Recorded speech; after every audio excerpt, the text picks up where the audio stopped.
And a very warm welcome to Wellbeing Mission Control. I'm always glad when you can join me. And it's such a beautiful, blustery day today. And I thought I'd just get in touch with you outside in the fresh air. I was wondering if you ever feel tempted just to quit the day job and escape all of your responsibilities and run away to some beautiful retreat, a place perhaps high up in the secluded mountains where you can really discover the secrets of who you are. Perhaps touch the power of illumination, enlightenment. It's a very appealing thought sometimes, especially when you're under a lot of pressure and you're wondering if this is all there is to life, this constant cycle of responsibilities and difficulties. But even though we are tempted to seek that far off cave where we can just contemplate our neighbours, there is a long-standing tradition in many cultures that says that there is a secret place somewhere in the world where the lucky few can achieve enlightenment. These legends, this mythology, has been present in human stories for a long, long time. We quite enjoy the fairy tale aspect of discovering a great guru who can touch our hearts with his light and help us to discover enlightenment.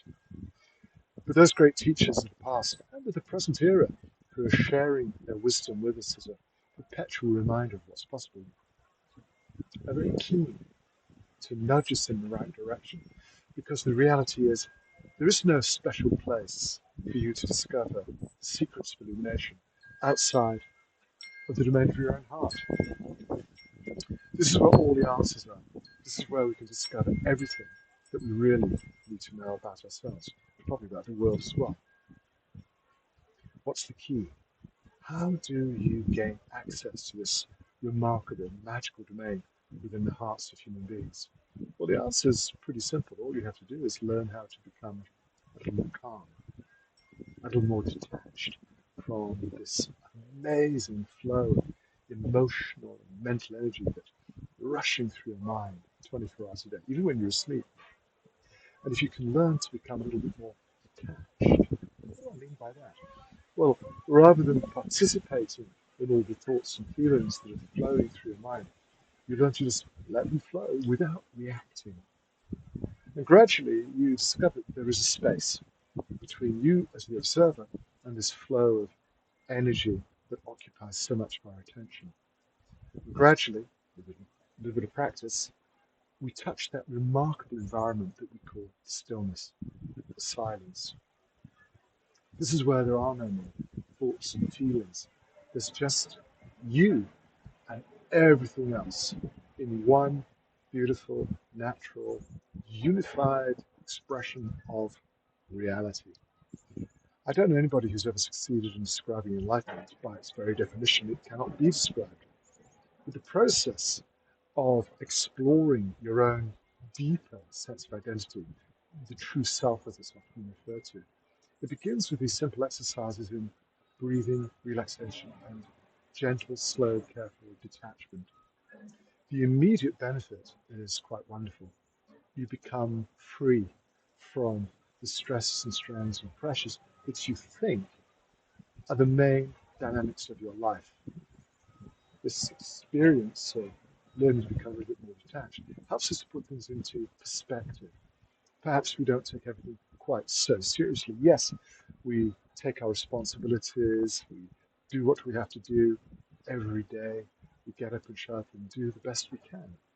But we don't become overly attached to the process, and certainly not to the outcomes. This helps you to maintain a calmer, more balanced approach to pretty much everything. And that is so helpful for your health, for your well-being, for how you sleep, for how you digest food, for how you see the world, because you become more present in the world rather than constantly being distracted by what you think is important. If the world that you're experiencing right now is nothing more than a projection from your own mind, let's see if we can make that projection much more pleasant, less stressed. Let's reduce the level of fear, anger, and anxiety so we can interact with the world on a much more positive basis. It'll change your life. It'll enhance your well-being in ways that you can't possibly imagine. It will have an immediate impact on your physical health.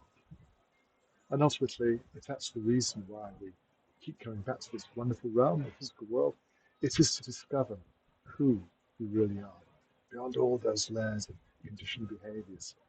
And in the silence, in the great oasis of stillness that exists within every human heart, you'll find the answers to everything you wanted to know. What do you think? Is it something that you practice? Is it part of your mindfulness training? Is it part of your meditation practice? Let me know.